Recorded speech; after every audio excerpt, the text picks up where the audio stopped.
Bundan ro'parasa 1 yil oldin maktabimiz tarafidan rasmiy hujjatlar berilmasligini o'rgangan ota-onalarimiz, tabiiyki hozir rasmiy hujjatlar beramiz, tegishli tashkilotlarga va rasmiy idoralarga shikoyatlar qilishdi. O'sha paytda turk hamkorlarimiz ota-onalarga axir o'zingizda hujjatingiz yo'q bo'la turib, biz farzandlaringizga dars beryapmiz, bilim beryapmiz-ku, shunday maktab dargohimizni ochib ularga sharoit qilib beryapmiz-ku. Sizlarga bilim olishdan ko'ra hujjat muhimmi? degan fikrlar bildirishgan.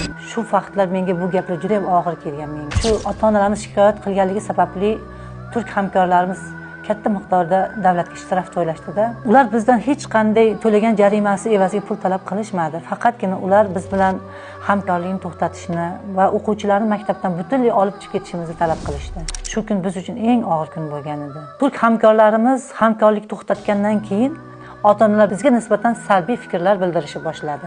Shundan keyin ikkinchi chorak yakunlangan vaqtlarga to'g'ri kelgandi. Shu vaqtimiz bir haftalik dam olish ta'tilimizni men 15 kunga surib, 15 kun ichida yangi maktab topib noldan boshlashga qaror berdim va ularni 15 kunda maktabdan qaytgunga qadar men ularga maktab tayyorlab qo'ydim.